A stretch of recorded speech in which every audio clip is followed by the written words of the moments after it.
Good morning, everyone, and welcome to this webinar for the Introduction to Co-Design for the Alternatives to Emergency Departments or Safe Spaces initiative for Towards Zero Suicides in the Illawarra Shoalhaven local health district area. We have a range of fabulous presenters and speakers for you today, including Carrie L, who is a member of the lived experience member, sorry, of the Illawarra Shoalhaven Suicide Prevention Collaborative. Bronwyn Edwards, who is the CEO of Roses in the Ocean. David Alcorn, who is the Clinical Director of Mental Health at the Illawarra Shoalhaven Local Health District, and Alex Hains, who is the Regional Manager of the Illawarra Shoalhaven Suicide Prevention Collaborative. My name's Stephen Scott. I work at the New South Wales Ministry of Health, where I manage the Towards Zero Suicides portfolio, which is a major new investment in suicide prevention that the New South Wales government is making across New South Wales. There's a range of initiatives under the Towards Zero Suicides banner. There's 15 initiatives in all, and you can read about them on the New South Wales Health website. But local health districts are funded specifically to develop a number of those initiatives, and a key one of those initiatives is the Alternatives to Emergency Departments initiative. In keeping with the strategic framework for suicide prevention in New South Wales, which is also on the New South Wales Health website, the approach that's being taken to develop this and other initiatives is a co-design methodology, emphasising the critical involvement and collaboration with people with lived experience of suicide, as well as healthcare stakeholders and, of course, mental health services in the local health districts who are delivering these initiatives. Before I go any further, though, I would also like to acknowledge the traditional owners of the land that we're all meeting on today, doing this webinar, and pay my respects to elders past and present, and also acknowledge people with lived experience of suicide who are participating in and viewing this webinar as well. The webinar will be recorded for its use as an ongoing resource.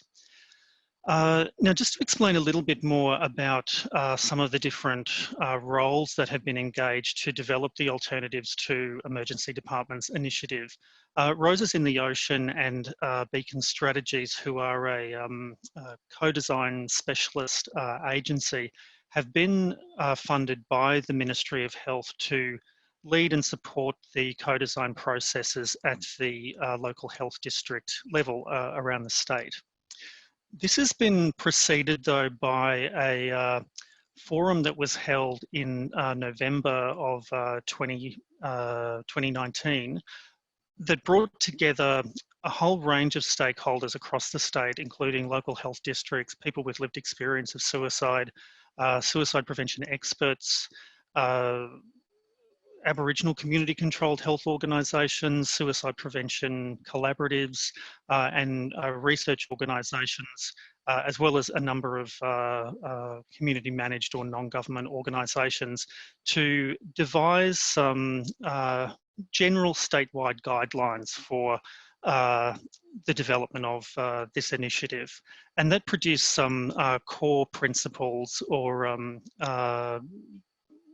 basic elements that should be considered as the co-design process is taking place at the local health district level.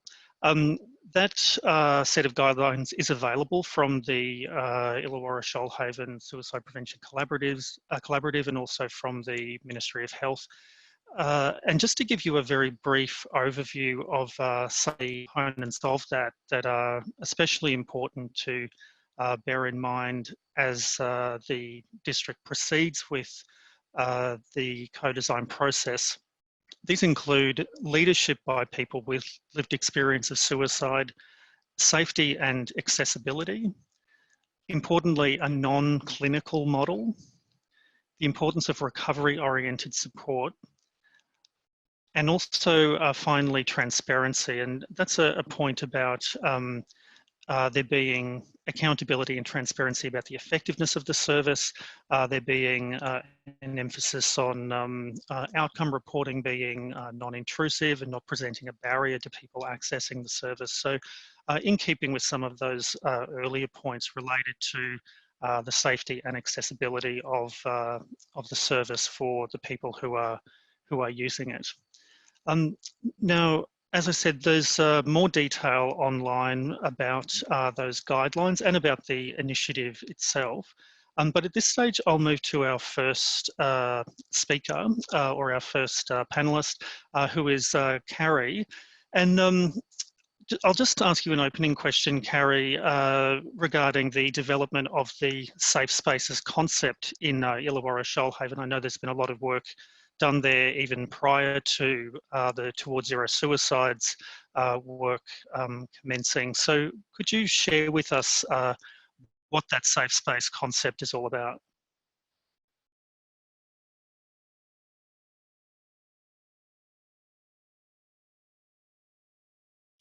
That's the reality of life, doing it this way.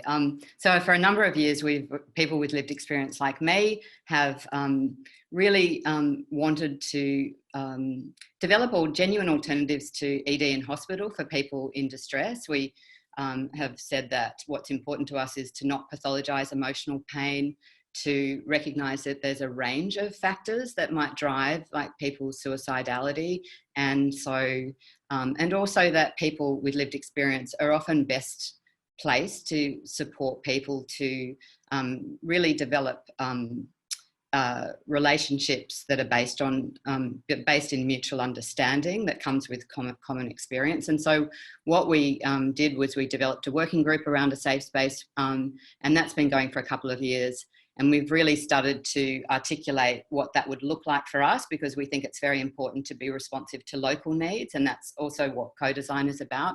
And they really do align with a lot of the guidelines that have come out from those forums. Yeah, so we're really excited that it's actually underway. Can you tell us a little bit more then about some of the co-design processes that you're aware of and that the collaborative is initiating and supporting there? What is co-design for those that have perhaps not heard much about the concept before, and why it's especially important in the suicide prevention context? Sure. So co-design is really just a fancy way of saying it's a method for people to collaborate, like as a very diverse range of people from across the community to collaborate to design services that are really going to meet the needs of that community. Importantly, what it does is it recognises that people with lived experience of using those services are experts by experience and should play a central role in the design and the delivery of services. And in the context of this initiative, especially, Carrie, can you discuss some of the challenges that you might anticipate or that you're thinking of mitigating as part of the...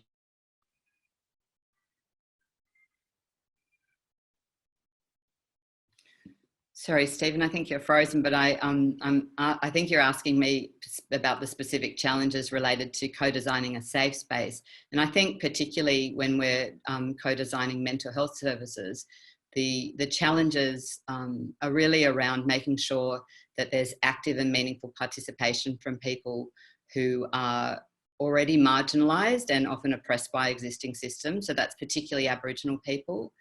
Getting a really rich and diverse range of perspectives, of lived experience perspectives, particularly those people who have not or would not access traditional services. I think that we all see how important that is, particularly in the development of alternatives to traditional services.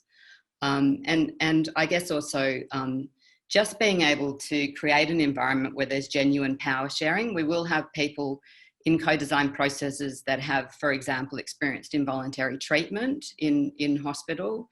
And so it's very important that those people are able to be supported to use their voice with confidence and purpose. I think that's really what we're committed to doing in the co-design process, being led by people like Roses. So, and the way in which the ministry has made it vital that part of this process is that people with lived experience, their voices are at the centre of everything.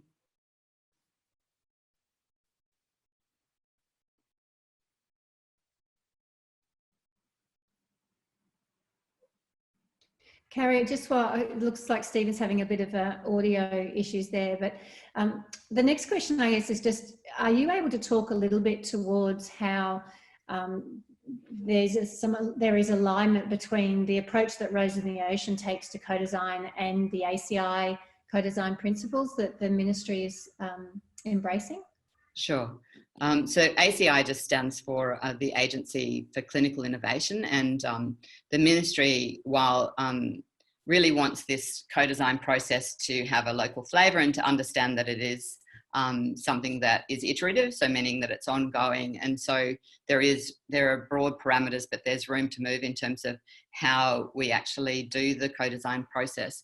The ACI has developed some values and principles that really hold for all genuine co-design. And I guess the ones that I think that from the perspective of being involved in a couple of co-design processes, supporting the facilitation by Roses of those, the ones that really stand out for me that really align well with the ones articulated by the ACI are the equal partnership. So really, really setting it up so everyone involved feels that they can equally be heard and respected, and their voices respected. That whole idea of sort of people coming together with a genuine openness and curiosity to other people's perspectives, and respecting each other as equal but different forms of expertise, so that professional experts are really able to understand the way in which people like me are experts by experience, and also importantly the other way, that people come to, it's developing relationships built on mutual trust and respect. And it's really fantastic to see the other way, where maybe perhaps traditionally people with lived experience who don't feel heard and respected by, say, clinicians, for example, can also start to see in the way in which everyone wants to pull together to work towards an agreed solution. So, yeah. Thanks, Carrie, and thanks for stepping in there, Bronwyn. This is all part of the joys of working from home and all of the technical issues that we're all dealing with these days. I guess just to speak to that point though as well, the ACI guidelines are a really useful tool. They're very focused on the development of mental health services specifically, and so you know, while we are conscious of the utility of those and the benefit that comes out of them, we are also conscious of the broader scope that suicide prevention needs to take as well, which of course overlaps with mental illness, but also needs to attend to people experiencing different forms of life crises and life stresses, you know, which are outside of mental illness necessarily as well. I might go to Bronwyn now. Bronwyn, can you share with us a little about Roses in the Ocean, what the organisation is, what it does, and your role in developing this initiative in New South Wales and in Illawarra Shoalhaven? Yeah, sure. So Roses in the Ocean is a lived experience of suicide organisation. So every single person who works within Roses in the Ocean, all of our facilitators and mentors and screeners, every one of us does have a lived experience of suicide, be that either through suicidal crisis or attempt, or being bereaved, or being a carer of a loved one through crisis. So it's a unique organisation in that respect. You know, our mission is to empower people with lived experience to actually be able to inform and influence and enhance every aspect of suicide prevention. And that will range from what services look like, the service design and delivery, through to policy and research and you know, strategic planning. So it's really important that people with the lived experience of suicide are involved in all aspects of suicide prevention. So that's our focus. Our role in the alternatives to ED Safe Spaces project with New South Wales and with Illawarra Shoalhaven being first cab off the rank. We're really thrilled to be working closely with the LHD and the collaborative. So our role is to lead and support that co-design process. We are drawing on almost a decade of experience in working with people with lived experience of suicide. We've come to, through our own experience, of course, but also, that privilege of listening to just so many hundreds of people around the country for so many years. We've really developed a deep understanding of what people want. And what's really wonderful, I think, to experience is that regardless of the nature of people's lived experience of suicide, everyone wants the same things. What people are asking for who experience crisis and who may live with that on a daily basis, or and people who care for them, and even people who've been bereaved, there's a very similar story being told and very similar needs being expressed around these types of safe spaces that people are really yearning for. So it's an incredibly exciting time for us to be involved in this. We've developed a nuanced process to co-design, absolutely embracing the principles of ACI and learning from the decades of co-design and design thinking that's come before us, but bringing to it this particular lens, this critical lens of the lived experience of suicide, so that we can create, that really supportive and trusting environment where people who do have that lived experience of crisis and attempt or caring for someone in that space really do feel that they can open up and share their insights and share their hopes and dreams of what a safe space and alternative service could look like. But equally important that we can create an environment where people with lived experience can sit together around the table with all those other critical stakeholders that are within all the communities, such that there can be really honest and open conversation, collaboration, such that everyone's needs within the community are met, while keeping really strong focus on making sure that the final product meets the actual needs of the people who are going to use it. So that's what we bring to the table. Okay, thank you for that.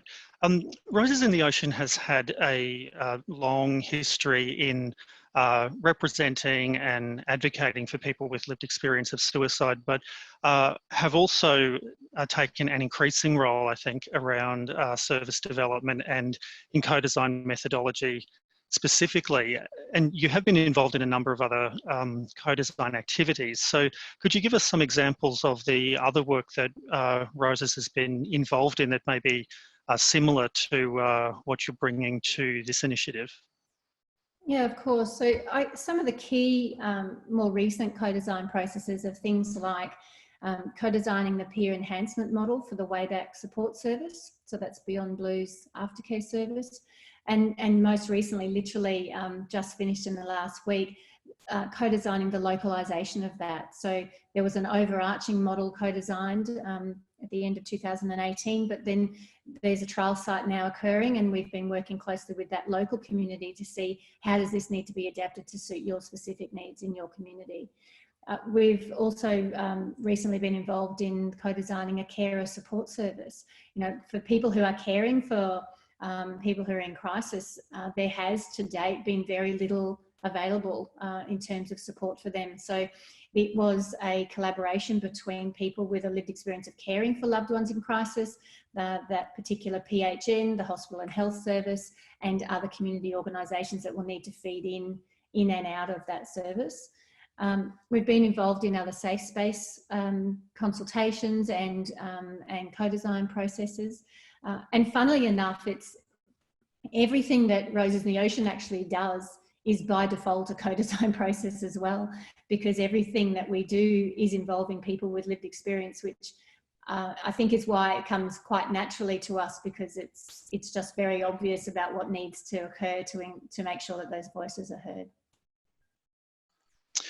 Now, interestingly for Illawarra Shoalhaven, it was in fact you, Bronwyn, and Alex as well that hosted the forum that generated the guidelines I mentioned earlier in November. So there's some really nice continuity there, I think, for the district, with the two of you having been so closely involved from the very beginning. Could you talk a little bit more about the co-design process itself that you'll be managing in the district, and in particular, of course, the fact that in this new COVID-19 situation, there, of course, has to be some adaptation to this environment of social distancing and remote working? Yes, it's been one of these really interesting opportunities, I think, that's come out of the COVID-19 space. So we have developed over time an approach to co-design for, you know, involving people with lived experience and for services for people with lived experience of suicide. But of course, when you do need to take that to that virtual environment, you've really got to step back and think about how you're going to do that. What experience can you actually generate for the people who are involved? It's the last thing you want to do is just create a watered down version of a face-to-face delivery. So you really do need to go back to the drawing board and think about, in this environment, how can we engage people with lived experience in a way that's incredibly supportive. We're asking them to really dig deep into experiences that have, in many instances, been quite traumatic, and we're asking them to bring that to the table. And how do you do that when you've got people like we are today sitting in their bedrooms or the lounge rooms, and we're not there to support them? And you know, we know how to do that when we're face to face, so we've had to really go back to the drawing board. As I say, the process that we use is a little different to many other co-design, in the sense that we actually start with lived experience people on their own. And we do that because we need to create this space where people can develop the trust and the confidence. And so we actually work with people with lived experience on their own to begin with, and we really do a deep dive to explore what their needs are, and get some of their initial thoughts around some ideas of how those needs might be met. But then we go and we have that same sort of time with all the other key stakeholders, because their needs are equally important. There are things that can and can't be done for whatever reason. We need to understand that. We need to understand, what do all the other stakeholders need this service to be like, such that it will work and such that they can actually really connect people in and out of the service. And then we bring everyone together. So, and that goes back to really managing the power imbalance that can be present, that Carrie was talking about earlier on. And so following that general pattern, interjected with each of those levels is a feedback loop, such that we are constantly feeding back. This is what we've heard. Have we got it right? What did we miss? Have you thought of something since, in your own reflection? How do we incorporate that in? Then we feed that into the next group of stakeholders, feed that loop again. So it's a constant iterative process to make sure that there's multiple ways for people to have their voices heard. There's multiple ways for people to have second and third thoughts and more great ideas, and to put that into the process as well. And in doing all of that, once again, we've had to sort of drill it down, go into smaller groups. So it's a much more layered approach now, because we're needing to do it in really small pieces so that people can be really held safely and have a great experience, but also feel very supported. And we make sure we have standby and multiple facilitators, and there's plenty of layers of scaffolding and support that are wrapped around people to be involved. Thanks, Bronwyn. I really appreciate the both the very considered approach that Roses in the Ocean takes to this co-design process, as well as the challenging adaptation that's become necessary because of the COVID-19 circumstances, and congratulate you on your optimism for framing that as an opportunity. I think it's a great reframe there. So David, we might move on to you now, and speaking from the local health district perspective, can you tell us a little more about who will be involved or included in the co-design process, in addition to local people with lived experience, and the range of stakeholders that you anticipate being engaged in the process? Well, I'd first like to start by just saying to those who are listening to the video, welcome, and thank you very much for taking the time to bring your experiences forward to be part of the process. You've heard from Bronwyn about the process, starting with people with lived experience and then adding in layers and opportunities for second and third voices. I'd also like to just reiterate the support that Bronwyn and Roses in the Ocean provides. I've seen them in action at the November meeting, and I can attest to their ability to support you as you journey on this process. The range of stakeholders that we're looking to engage are not outside of the lived experience community, is the non-government organisations, as well as professionals involved in caring for people in situations where suicide has occurred or is at risk of occurring, or the aftermath. So we want to make sure that this is not just a public health sector involvement, that we want to reach into the community, because a lot of non-government organisations are formed or founded through people with lived experience or their carers, and we think that there's another dimension of knowledge to be gained through those consultations. Obviously, by engaging professional staff members, be it non-government organisations or the public health service, we're looking to draw on their perspectives, but also realising that they're involved in the co-production of what is going to come from this process.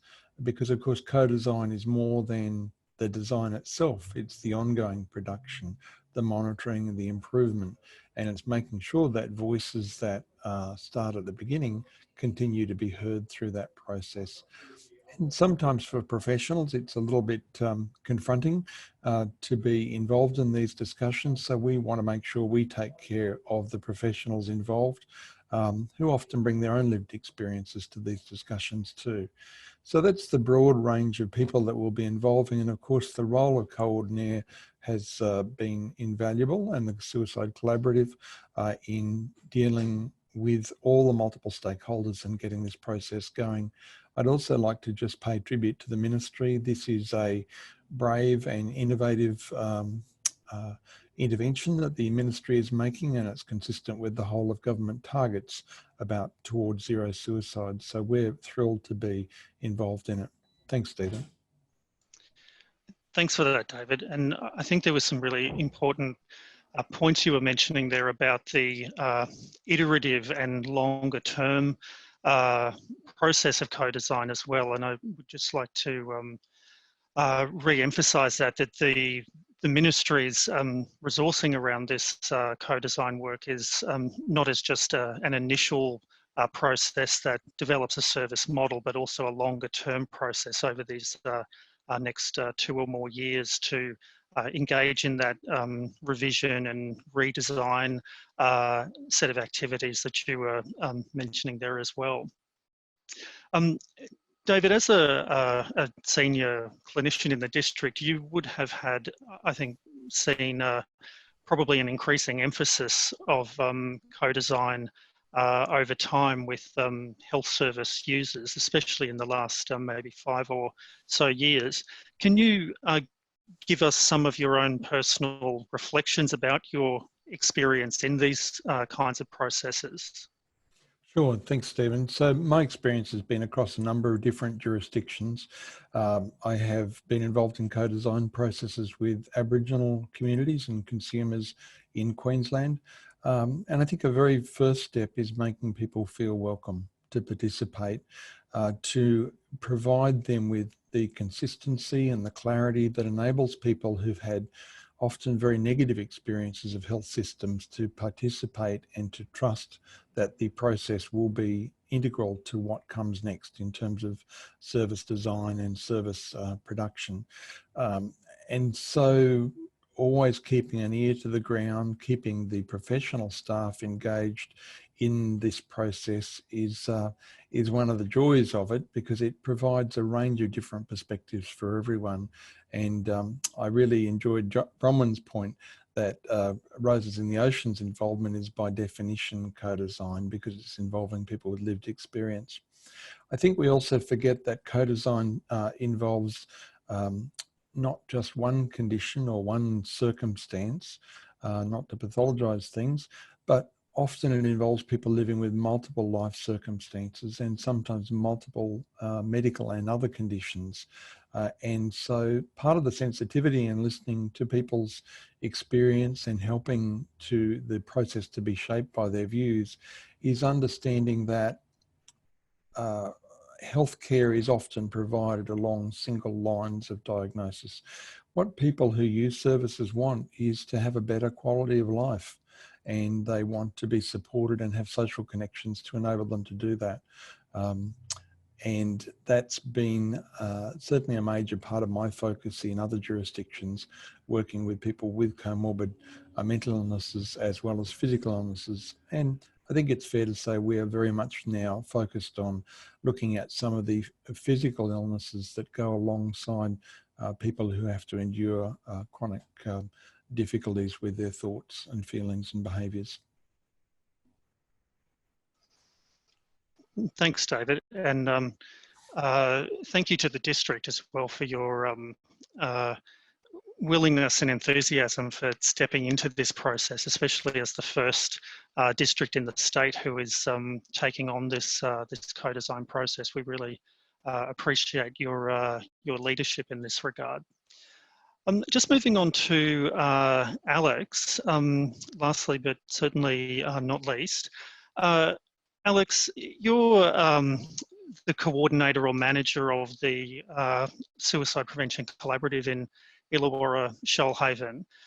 Can you give us a little bit of background on the collaborative to start with, and also talk about the lived experience members' development of the safe space proposal that Carrie was touching on earlier as well? Sure. Thanks, Stephen, and thanks everybody who's spoken before me as well. So for those who are not familiar with the collaborative already, the Suicide Prevention Collaborative formed back in 2015.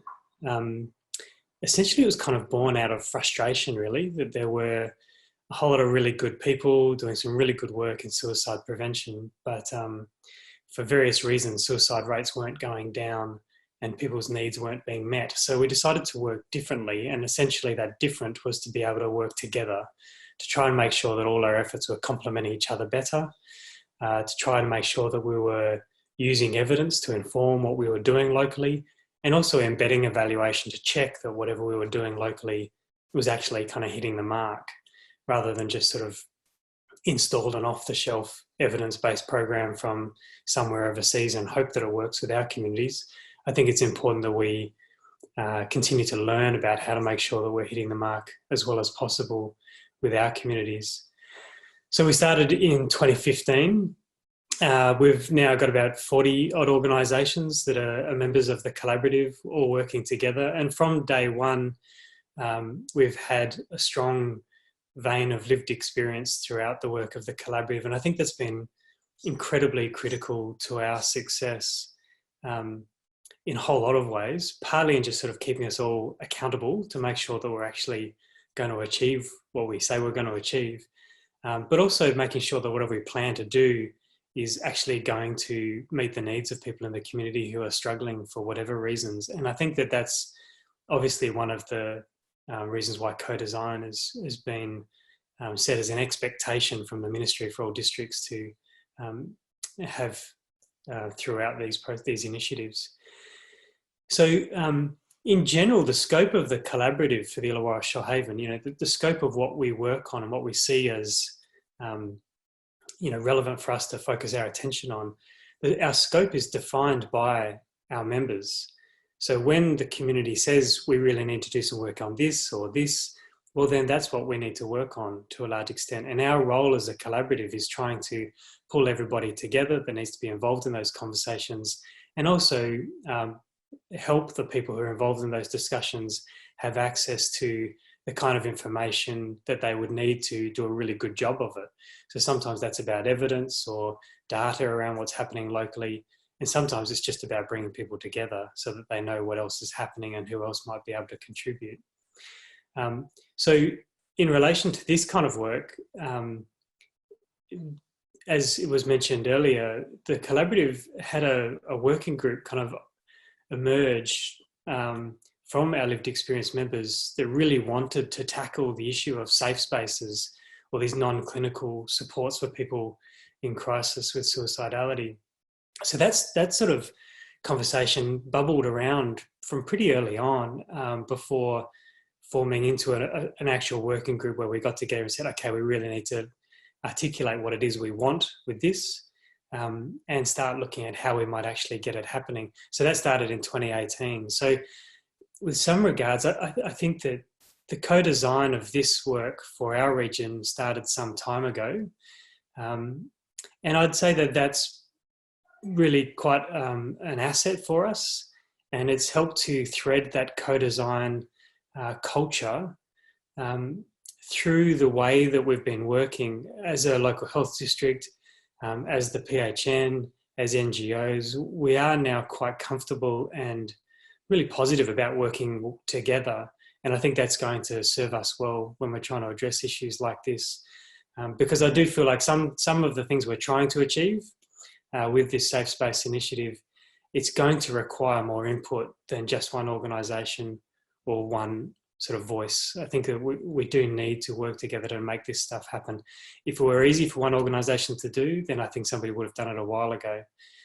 So I think it's going to be hard, but I actually think that we're, in a lot of ways, quite well prepared to have a crack at this. And I'm really pleased that to have the support and the active support of the local health district and the PHN, who will be commissioning this service out to some non-government organisations. And it's fantastic to have the ministry and Roses involved as well. So no, we're really looking forward to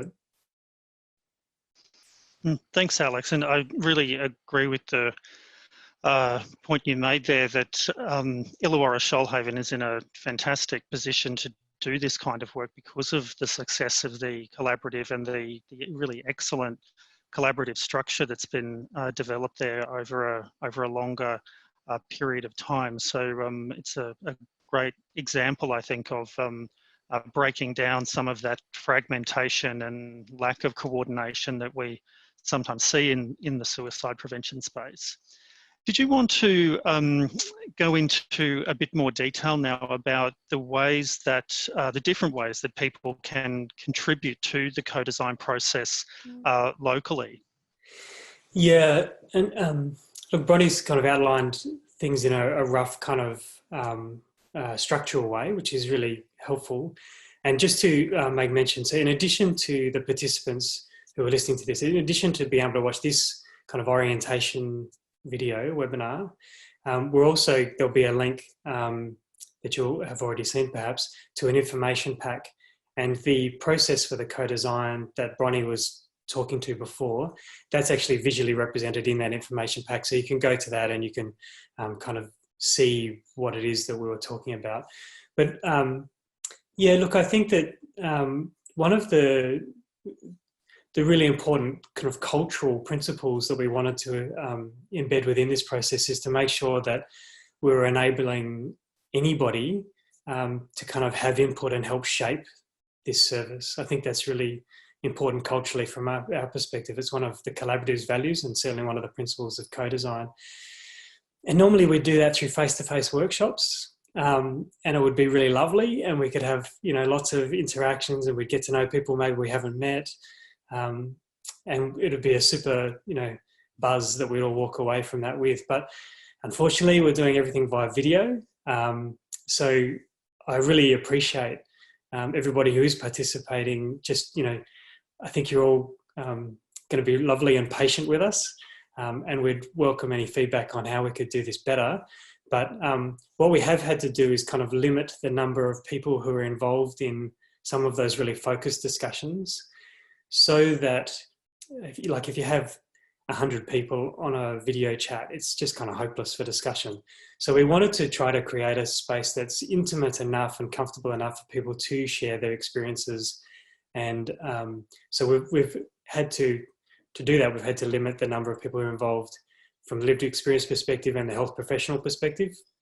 So it's about 8 to 10 lived experience and 8 to 10 health professionals, and then they'll come together as Bronnie talked about. But despite there being just a limited number who are involved in those focus group sessions, those sort of focus discussions, we are going to have, as Bronnie mentioned, some feedback loops, which if you're looking at the figure in your information pack, they're represented by the circular kind of icons on that process figure. But those feedback loops, and there are 3 of them throughout the process, there are 3 of these feedback loops, and they will be the opportunity where we will be inviting input from a broader audience. So not just those who are participating in the focus groups, but also inviting some of the other people. So if you want to be involved in those feedback loops, then we encourage people to just put your details into the collaborative website's expression of interest form, which is just suicidepreventioncollaborative.org.au/TZS for Towards Zero Suicides. If you go there, it explains it all there. That way we'll know that you're interested in. It's like putting your hand up to let us know you want to be involved. And then we'll make sure that you're included in those broader kind of feedback loop opportunities. But like I said, there'll be 3 of those, which will be really good. And we'll provide a summary of the discussions up to that point in those feedback loops. And then we might have some questions on some specific areas for you to sort of help us make some decisions. Yeah, so there'll be a great opportunity for you to be involved that way. And we'll also be involving everybody and giving us feedback at various points of the process to let us know just how is the process working for you or not working for you as well, which we'll incorporate to help keep sharpening what we're doing. But the other thing I wanted to talk about, which has been touched on a bit, but maybe if I just give an example. So the co-design principles and the values that we're embedding in this stage, the development stage of this service, it will be essential. I was going to say it's an expectation, but we're going to make sure that it's an absolute must do, that the services that end up, services that end up providing these safe spaces, they must embed co-design processes and principles throughout the life of the service. So might help to give an example of what that might look like. So it might be that the service ends up saying, we're going to have a barbecue every month or 2, where all of those people who are being supported by the service, people who have been supported by the service, people who work in the service, people who are carers of those who are involved, whatever, people who refer to the service, that would be an open invitation to come along to something like a barbecue or forum or breakfast, whatever they end up deciding to do, where they can provide input on how things are going, what could be done better, and the service would be accountable for, at the next barbecue, just using that example, feeding back what they've done based on that feedback. That's going to be an expectation. And I'm just trying to articulate that so that people know that while we're talking about co-design now, and co-design sounds like it's at the front end, I just want to emphasize that that is going to be an essential thread throughout the life of these services, to make sure that they hit the mark and continue to hit the mark. And we all continue to learn how to do this as well as we possibly can. I guess I'd just add in, Alex, that as well as catering for vegans and vegetarians at barbecues and other forums, I really want people to be reminded that the governance of this process rests with a number of people with lived experience, Carrie and others. And so your voice has got many, many ways to be heard. And in terms of the delivery of these programs, the same people who are involved in the governance of this project will be involved in the governance of those program deliveries. Thanks, Alex, and thanks, David. I would again just underline how commendable that process that's been outlined there really is. That it is not just a co-design that takes place at the very beginning of a service being established, but almost defines the way that the service is managed over time. We know that, of course, the needs in the community change over time for different reasons, and we, of course, want these services to evolve in the same way to continue to address those changing needs. Now, we are getting close to time on this webinar, so I might just move to wrapping up by asking all of our speakers to give some closing remarks and to comment as well on what they see as the real reward of developing this initiative and this safe space through the co-design approach. Bronwyn, would you like to start? First thing I want to say is just how incredibly grateful I personally am, and also Roses in the Ocean is, to be involved in this. It really is a dream come true for people for decades and decades to be at this place. It's incredibly exciting, and it's fantastic to be able to work with the ministry and the collaborative and the LHDs in such innovative, fertile ground. So it's a real privilege, so thank you.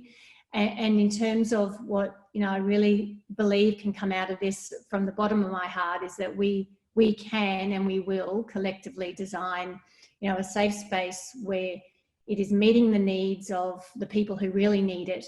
It's meeting the needs of all the other people within the community who will help to bring it to its fruition. And ultimately it will save lives, and it will help to reduce emotional pain and distress. And after all, that's what we're all here to do. So yeah, really, really thrilled and excited. Thanks, Bronwyn. David, we might go to you next for some closing remarks. I don't think I can do better than what Bronwyn has said in terms of the outcomes we're looking for. We absolutely want to save lives, and we want to make the quality of people's lives so much better through the experience of dealing with this service that you're going to be co-designing. And once again, I want to thank you for your involvement. Thanks, David. And Alex, we'll just go to you next. Thanks, Stephen. So, look, I think co-design provides a really concrete way of us demonstrating that the power of recovery sits within the people who are seeking support and those who need support. And it might not feel like that when you're in a suicidal crisis, but I think that what we're trying to do is plant the seeds of recovery and hope in everything that these services do, and also the way they do it. And I think that starts with how we do this co-design and embed this value across the services. Okay, thanks, Alex. And Carrie, we'll go to you to give the final set of reflections for the webinar. I don't think I can do much better than what David and Bronnie and Alex have just said, but I'll try. The obvious reward is that when you include people with lived experience really at the heart of collaborating to design and develop and deliver services, you get ones, as Bronnie said, that will meet the needs and wants of people like me that have been through the system and have found that very traumatic. While it is beneficial in some contexts, but particularly for people whose suicidality is driven by a range of factors, and where people can just drop in and have a chat with a peer worker, for example, that has a lived experience of suicidal crisis that gets where they've been, where it's a warm and welcoming space for people to reduce distress.